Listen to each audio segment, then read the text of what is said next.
All right. If you can look with me now at Revelation chapter 22. Go with me to Revelation chapter 22.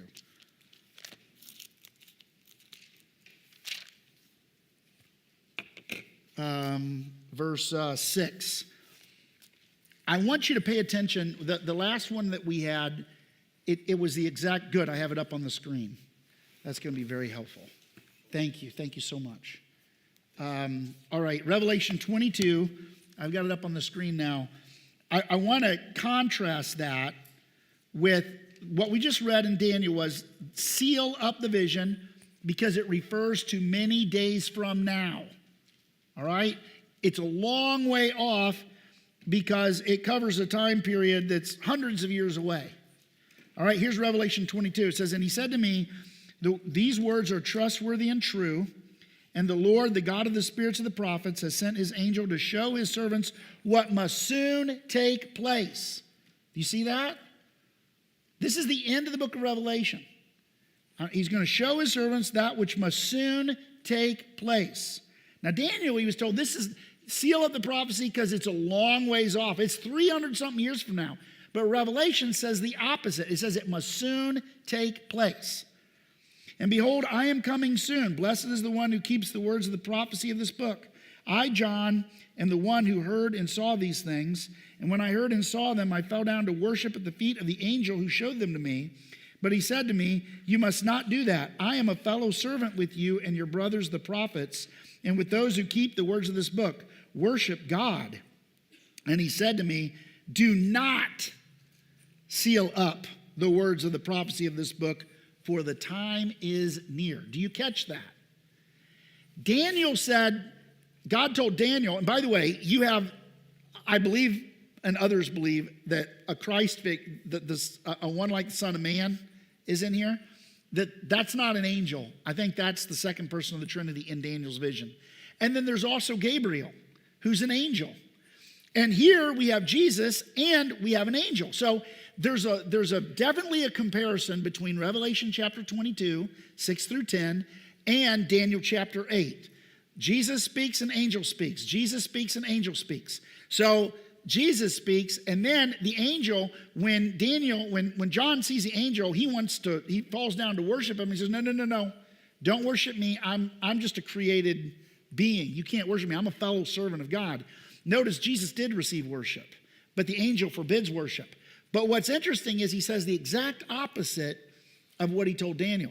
Daniel, he said, seal up the vision. It's not for many days till now till this is going to come to pass. 300-something years later.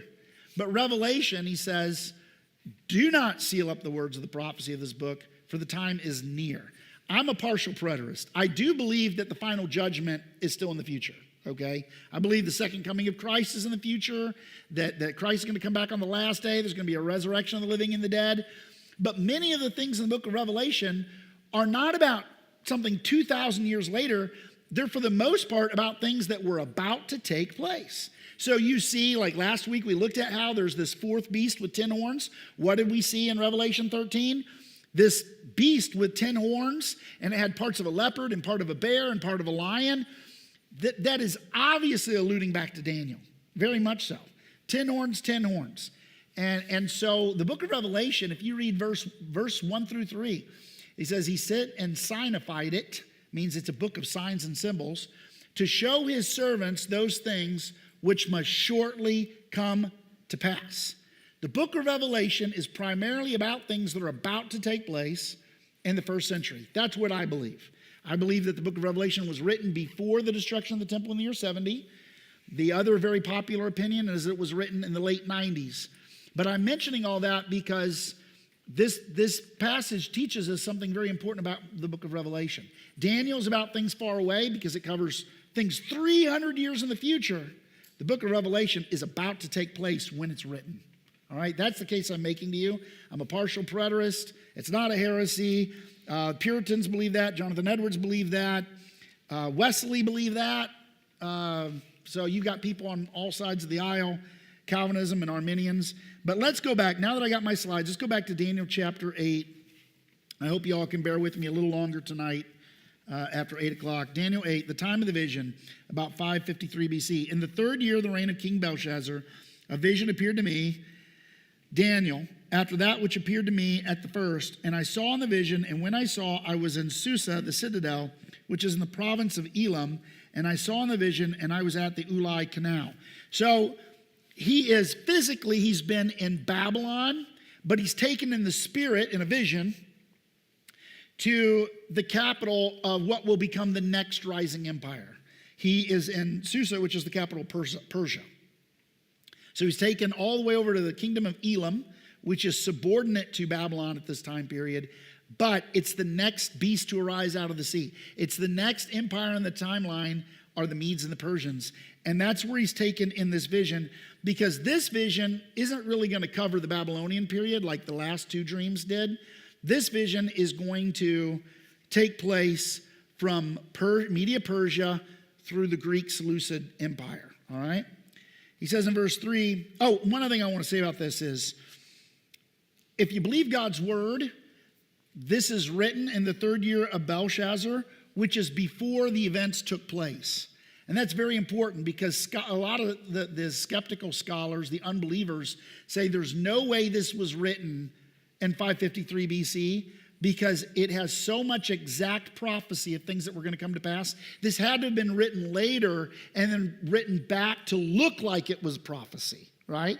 They just can't believe that Daniel would prophesy history so accurately ahead of time. Because what he's going to prophesy is the defeat of Darius by Alexander the Great, the death of Alexander the Great and the rise of his four generals, the splitting up of the empire four ways, the coming of Antiochus Epiphanes, who would, for a very specific period of time of 6 years, three and a half months, would defile Jerusalem. It's very exact. So scholars read this and say, no, this has to be an interpolation, something that was added later, because otherwise this would be true prophecy. Of course, we're believers, so we believe it's true prophecy, but you need to know the secular scholars don't believe Daniel wrote this.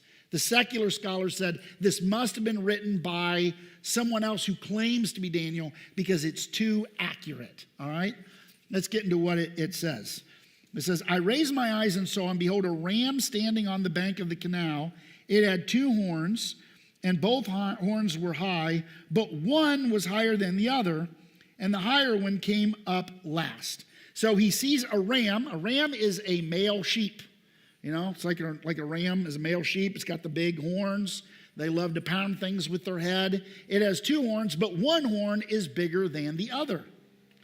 When we get down, remember, first part of the chapter is the vision. The second part of the chapter is the interpretation. So if we skip on down to verse 20, we're given the interpretation of who this ram is. In verse 20, later in the chapter, it says, as for the ram you saw with the two horns, these are the kings of Media and Persia. Now, why do you think one horn is bigger than the other?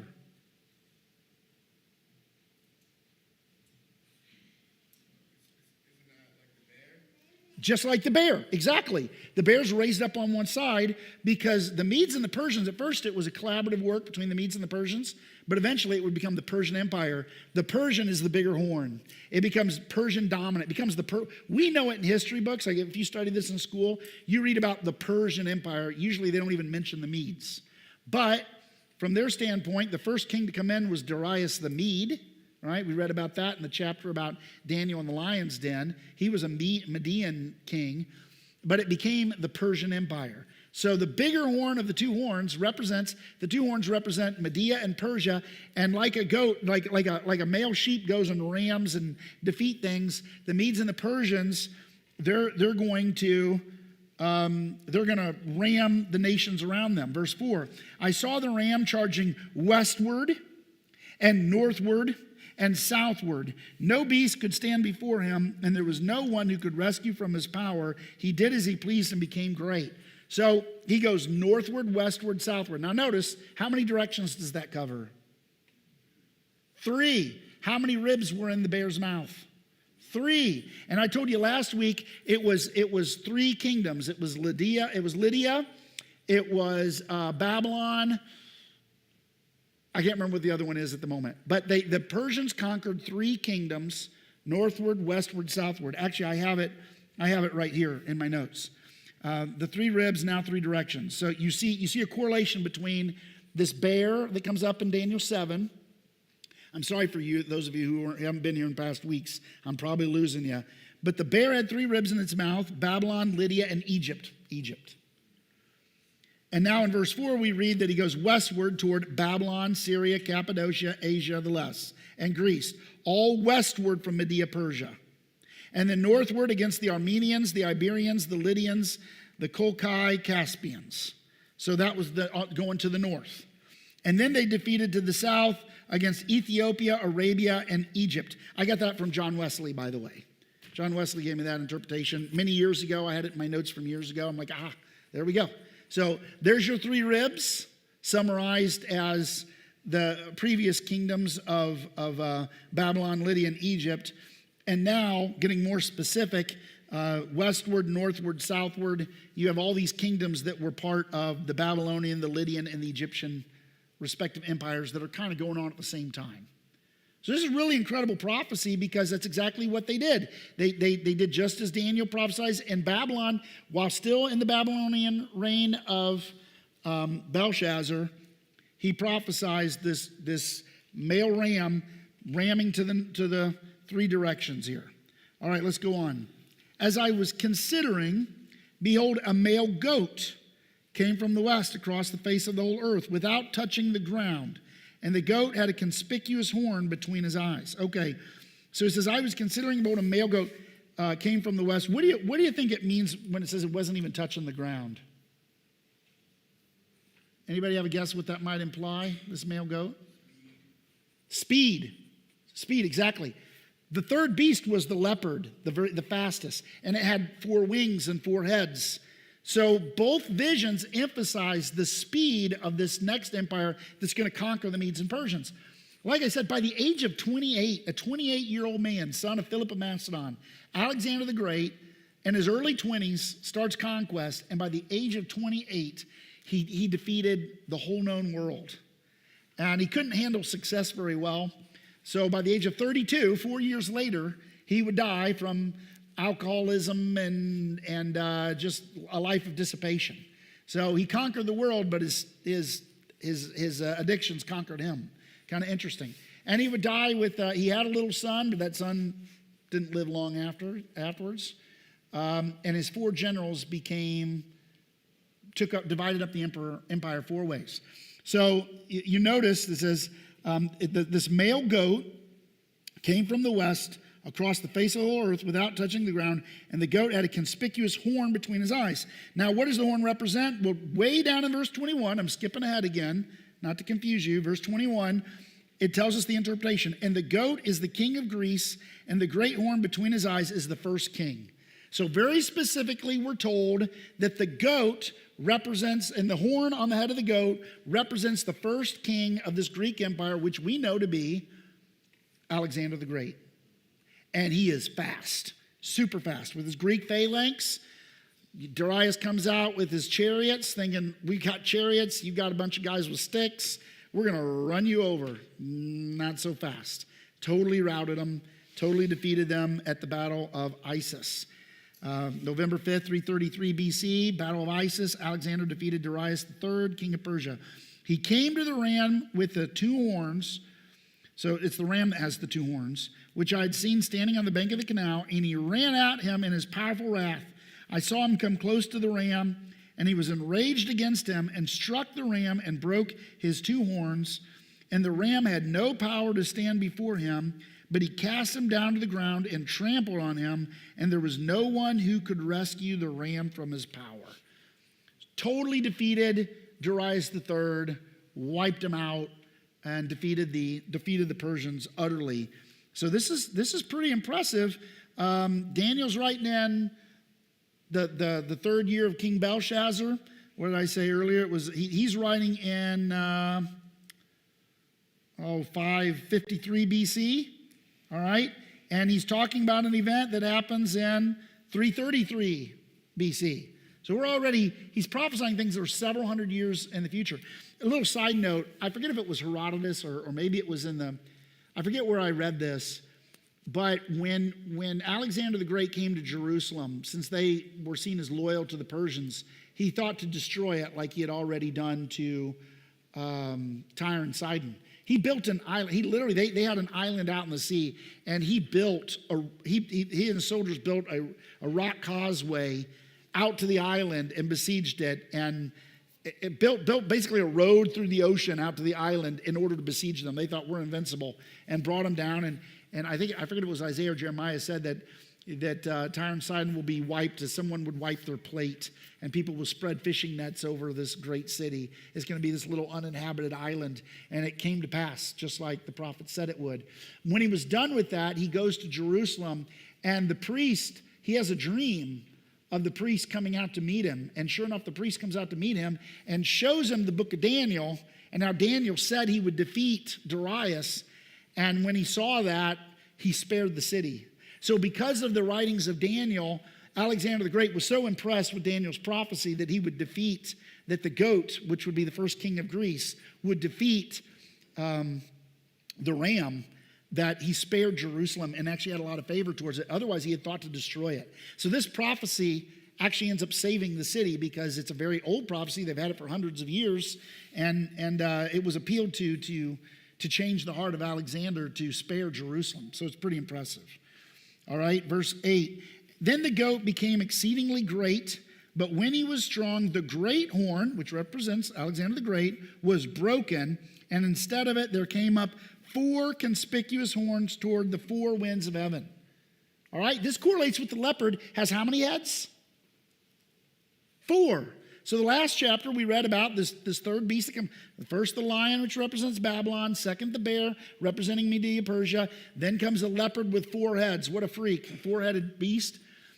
The reason why is because it represents the 4 generals that would come immediately after Alexander the Great. And now it's the same message, just in a different type of vision. The one horn falls off and 4 heads grew up in its place.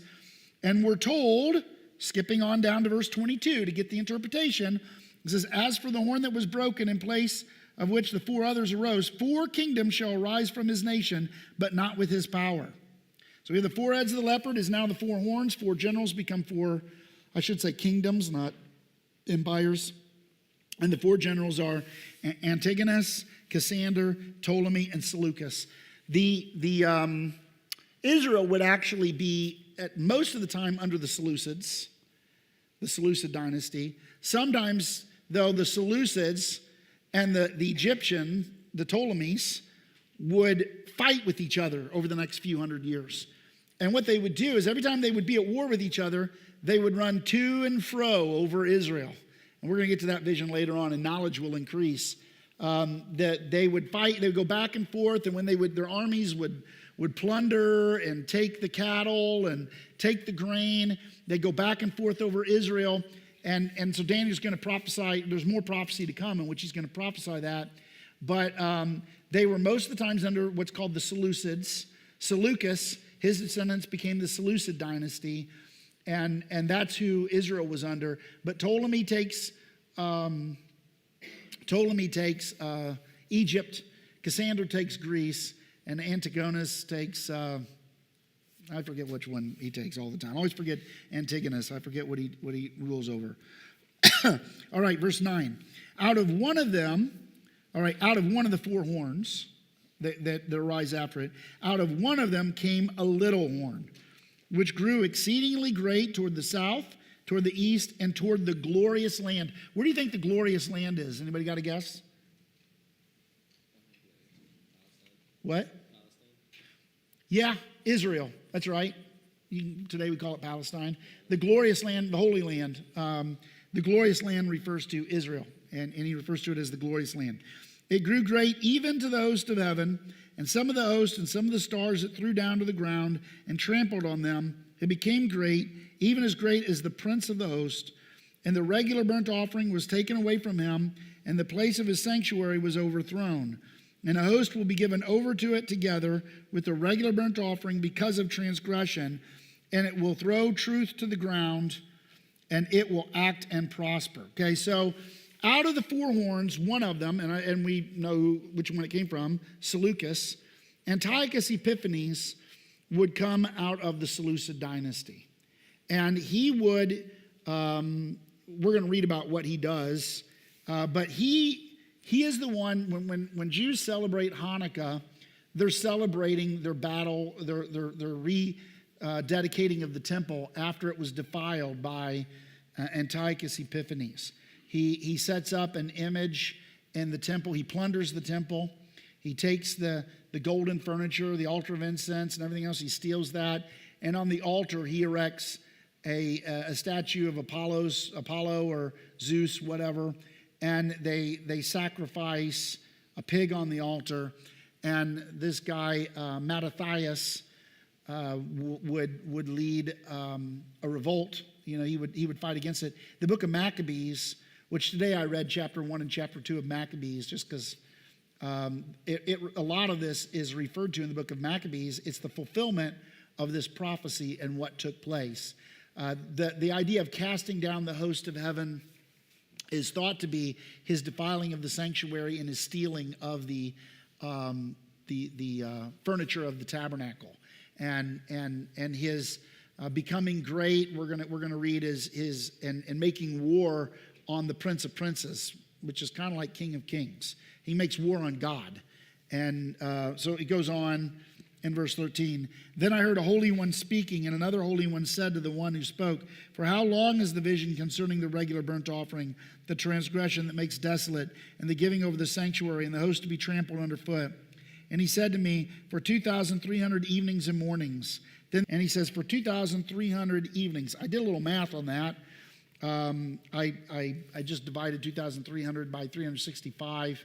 I think it came out with 6.2. It's literally 6 years, 3 months, and a half, which is exactly from the beginning of Antiochus' defilement of the temple to the end of it is exactly 6 years, 3 months, 3.5 months. 6 years, 3.5 months. So pretty interesting. All right, so in verse 23, it gives us an interpretation here. And at the latter end of the kingdom, when the transgressors have reached their limit, a king of bold face, speaking of Antiochus, one who understands riddles shall arise. His power shall be great, but not by his own power, and he shall cause fearful destruction and shall succeed in what he does and destroy mighty men and the people who are the saints. By his cunning he shall make deceit prosper under his hand, and in his own mind he shall become great. Without warning he shall destroy many, and he shall even rise up against the prince of princes, and he shall be broken, but by no human hand. So this describes what he does and how he makes a war against the prince of princes, which is in Aramaic is the same as, the ruler of rulers. Who's that? That's Jesus, the King of Kings and the Lord of Lords. It's the same concept, the Prince of all princes, the King of Kings. That's the language there. He's going to make war on God because he's going to defile the sanctuary. He's going to set up an image of Apollo in the temple. He's going to steal the furniture. He's going to outlaw circumcision. He's going to outlaw the Sabbath. He's going to set up a stadium to play games in the nude. He's going to introduce Hellenistic culture and try to force it upon the people. He's going to kill women's babies and sacrifice them. Just reading in Maccabees, he describes this in the first 2 chapters. If you go read it, describes some of the things he does. And that's what begins the war, the Maccabean revolt against him. And they actually have some good success. One of the 5 sons of this guy, Mattathias, his name is Judas Maccabeus, Judas the Hammer, and he becomes the leader. And they wage war on the Seleucids, and then they're able to cleanse the temple and reinstitute sacrifices right within 6 years, 3.5 months. So it's just like he prophesies it. So I have kind of like a little summary here. Little horn becomes great toward south, east, and pleasant land. Even toward the host of heaven, he became an object of worship. He tried to get people to basically worship his image and calls himself Epiphanes. He stamped upon other objects of worship.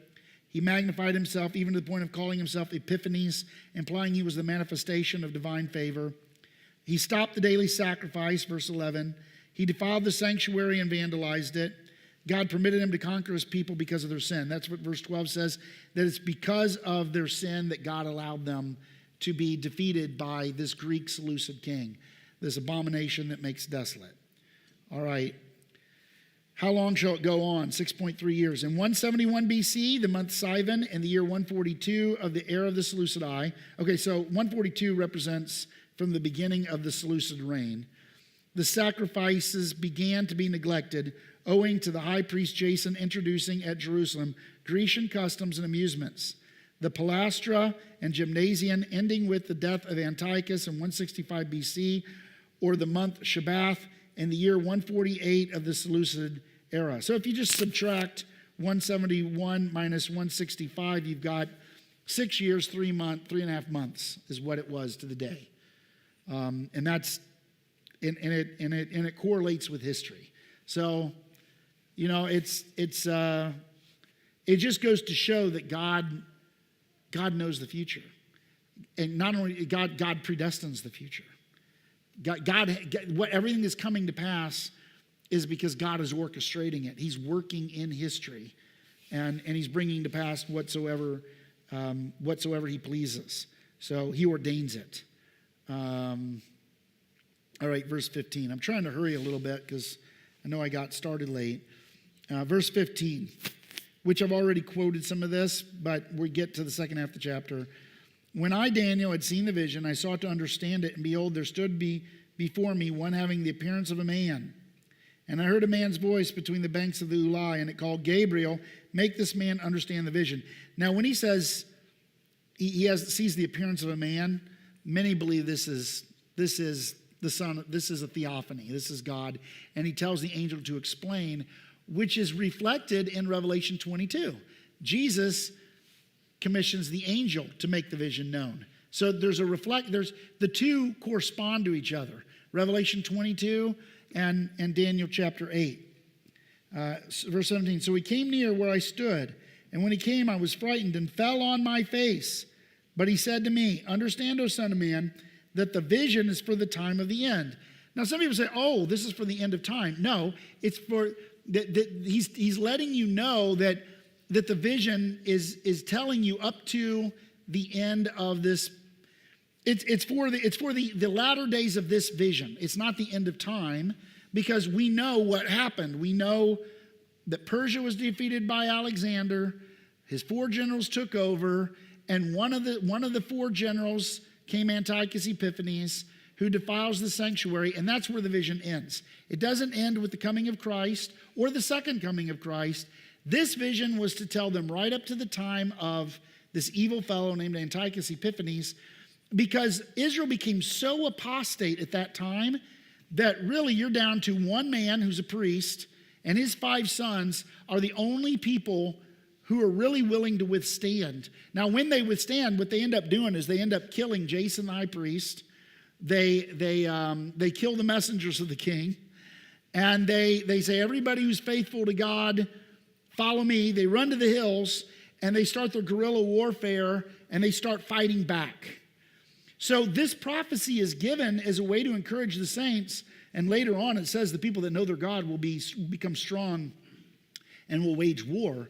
This prophecy was designed to keep a faithful remnant in Israel when times got really dark. That's the point.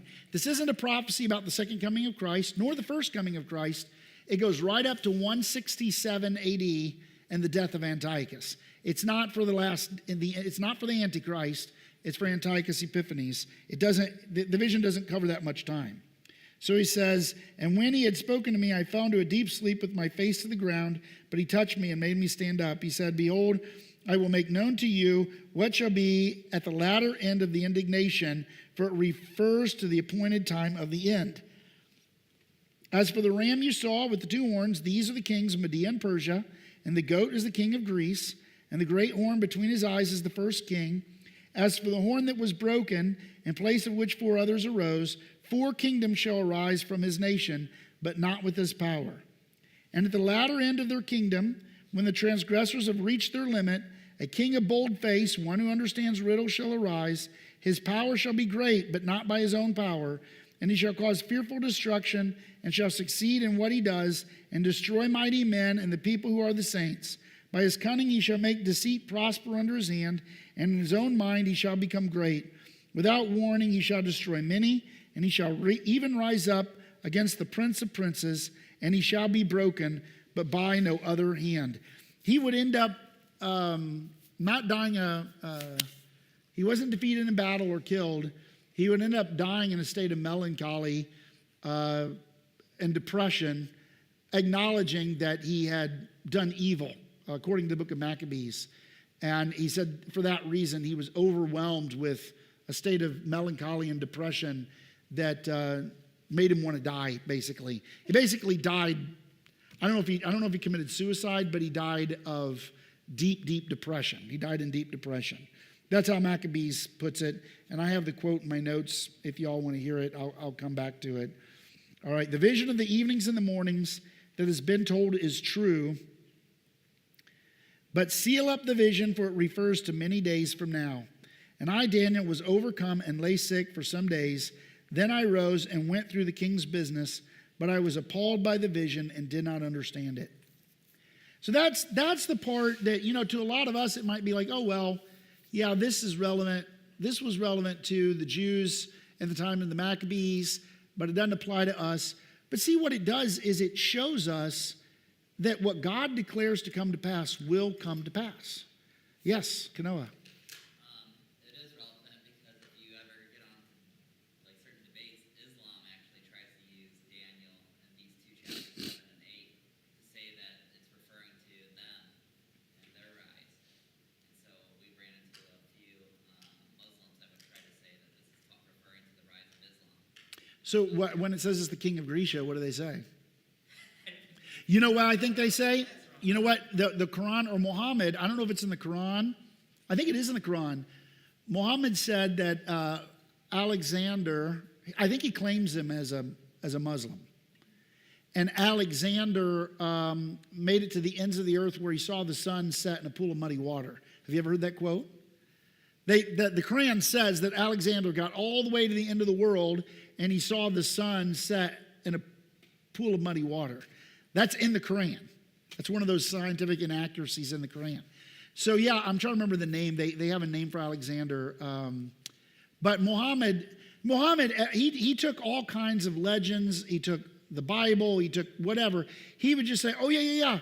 Moses, he's one of our guys. Oh yeah, Isa, Jesus, he's the sinless prophet. He didn't die. He was never crucified, and he's going to come back and judge the world. He's the Messiah. He even called him the Messiah. Said he was the sinless prophet. But Muhammad would, in order to try to get people on board with him, he said, yeah, I'm just the last and final prophet. Alexander, he was one of us. Elijah, he was one of us. David was one of us. Daniel was one of us. So Muhammad would claim all of these people as being Muslims. And Jesus was a Muslim. The apostles were Muslims. Everybody was a good Muslim, which, of course, is ridiculous. But that's what they claim. So that's probably why they say it was Islam, is because they claim Alexander to be one of their own, which is kind of funny because he was Greek. He was not an Arabian. In fact, if anything, some of the kingdoms that get conquered that we just read about, Babylon was itself in Iraq. But let's see, Mecca was in Saudi Arabia, is in Saudi Arabia. So I'm not sure which kingdom that would have been part of, but it's one of the kingdoms that got conquered by Alexander the Great. I don't think he ever conquered Afghanistan, though.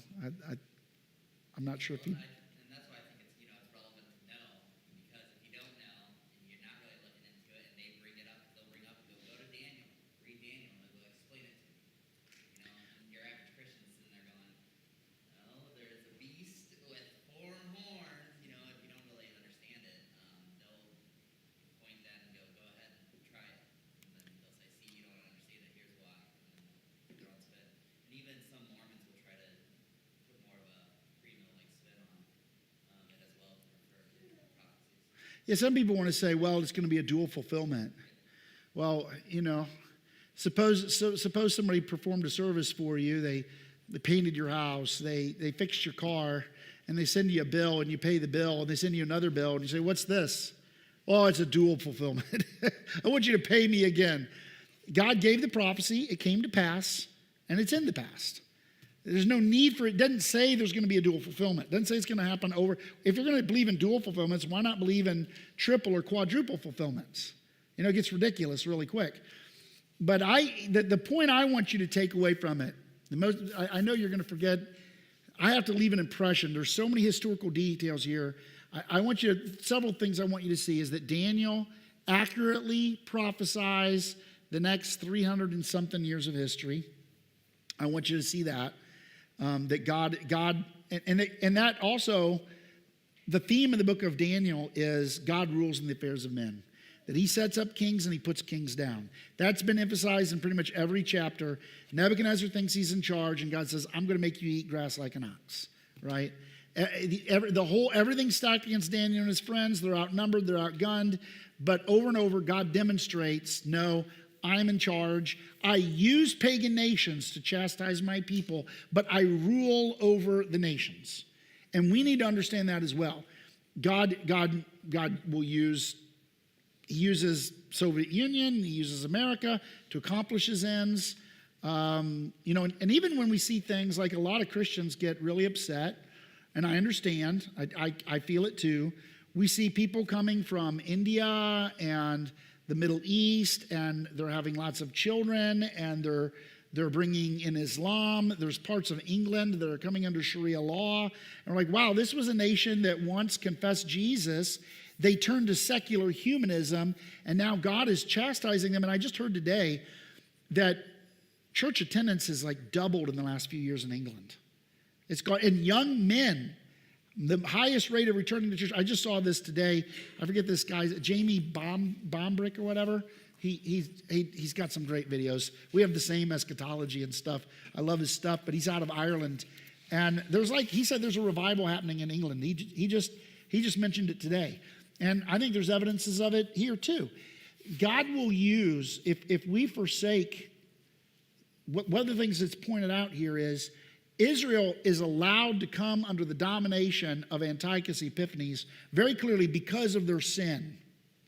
But God says it's only going to be for 6 years, three and a half months. He names the amount of days to the day. And it happened just as God said. And what God is demonstrating is, hey, I'm in charge of all this. I am absolutely in control of this. So you need to know if your nation is being overrun by the Viking hordes, or the Ottoman Turks, or the Chinese or the Koreans, or whatever might happen, you need to understand in difficult times that Christ rules, and God will use uncomfortable things to bring about his purposes. We shouldn't come to the conclusion, well, I guess Christ doesn't reign because things are getting really dark out there. We need to be bold, be like the Maccabees who knew God and did do exploits. When it gets dark in the world around us, when the going gets tough, the tough get going. We need to turn to the Lord, have faith in God, and do what he tells us to do. The other thing I want you to see, because I think it makes a very clear point about Revelation, and this is where I started at, is that Daniel's vision is for a very short period of time comparative to how long it's been since Revelation was written. Who was the book of Revelation written to, original audience?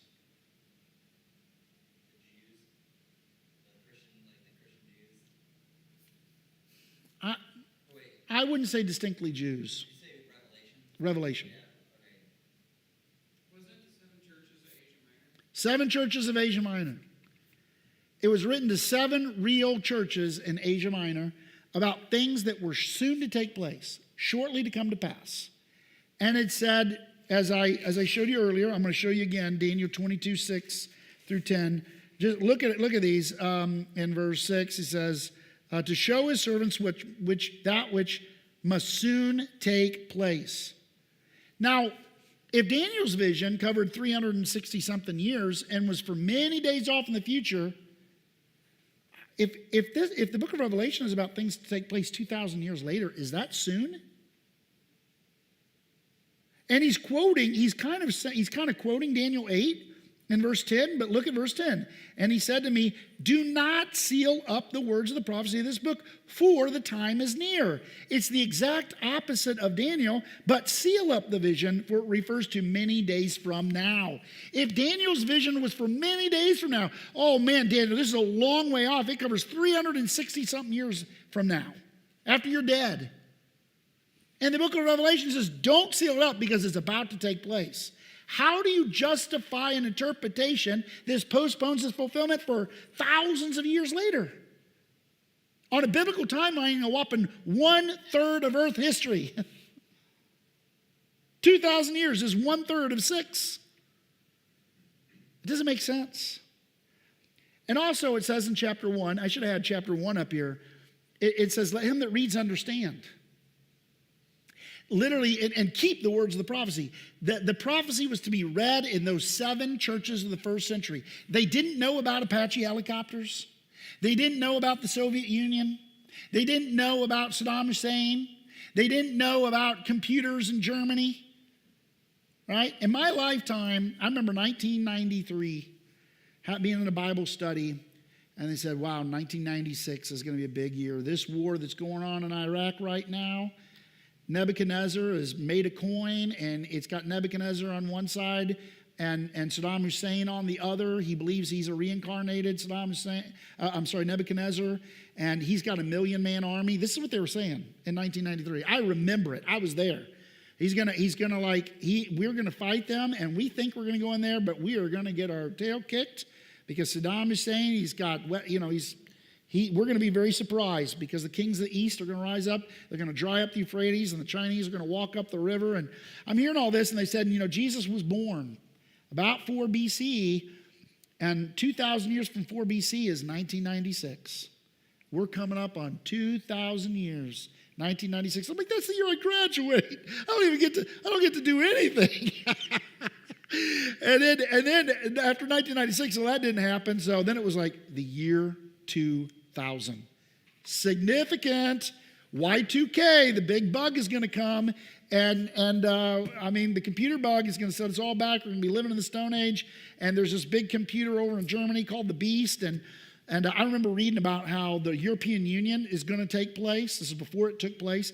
Europe is about to unite. Their economy is going to become stronger than the United States. It's going to be divided into 10 kingdoms, like the 10 toes and the 10 horns on the beast. And it's going to be a revised Roman Empire. And an Antichrist is going to come up out of Europe. And there's going to be the rapture, and all this is going to take place. Listen, folks, I've heard it over and over again. And I remember afterwards coming to the interpretation. I went to a Bible college that was just all about end times and all about the time is at hand, big time. And I had my mind changed after Bible college. And I've been thinking for about 20 years, and I still think it's going to happen. Jesus' ministry started about 27 AD. Things are going to get nuts in the prophecy department over the next couple of years. 2,000 years from the beginning of Jesus' ministry. 2,000 years from his death, burial, and resurrection. 3.5 years after that, 2033, that's going to be it. Then 2070, someone's going to be writing books. It's like, it's been 2,000 years since the destruction of Jerusalem. The time is at hand. Sell your real estate. Buy my book. It's making merchandise to the people of God, and they never offer a refund. I had the book somewhere in my house on 88 Reasons Jesus Will Return in 1988. I think it got thrown out. I wish I had that book because it's hilarious. I'd like to frame it and put it on the wall. But listen, this wasn't about our time. This covered up to the time of Antiochus Epiphanes. And Daniel 7 that we covered up to the time that Christ ascended into the clouds to receive a kingdom that all peoples and nations shall serve him. And the image of the beast covered up to the time when the stone was cut out without hands, and it grew into a mountain to fill the earth. And that's what John the Baptist says, repent, for the kingdom of heaven is at hand, near. Jesus said, Matthew 4:17, repent, for the kingdom of heaven is at hand. This is at hand. That is not out. That's way out there, 2,000 years. The kingdom of heaven is at hand. It shall soon take place. And so this makes a difference. It makes a difference in the way that we view the future. Because if you don't believe we have any time, If you think in the next few years we're out of here, don't make long-term investments. If you wanted to be a surgeon, you don't have time to go to medical school. If you want to save, if you want to make savings so that you can build up a little wealth to do something great for the kingdom of God, don't save, spend it as soon as it comes in. Be like Barnabas, who knew that the destruction of Jerusalem was coming within 40 years, and he sold his land and laid it at the apostles' feet. We take checks, online giving. If you think the time is near, it's like, quit your job and go out there. The point is we need to be thinking multi-generationally. We need to be thinking about our grandchildren and our great-grandchildren, and we need to be engaged in the culture, teaching them to observe all things that he has commanded us. Because the Great Commission is not just go tell people how to get to heaven. The Great Commission also means teaching fathers how to be godly fathers and how to train their children in righteousness, and wives how to be good wives and honor their husbands. And if we ever get before a civil magistrate, we teach the kings what God's law says. And when we're talking, when Paul comes before Festus, he's in front of these two civil magistrates. He reasoned with them about the kingdom of God and self-control. He didn't just tell them, hey, you know what, guys, I don't care what you do in your private life or in your civic life. You really need to know how to go to heaven. He told them about the kingdom of God. Kiss the Son lest he be angry and you perish in the way. Right? Because God said in Psalm 2, ask me and I shall give thee the nations for thine inheritance. All right, any questions or comments?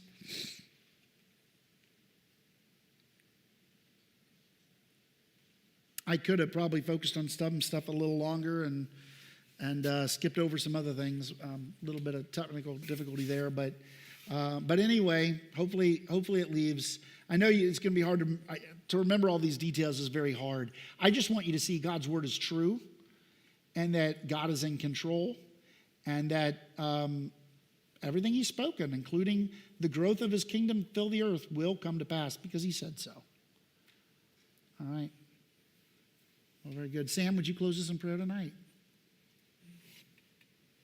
Dear Lord, thank you.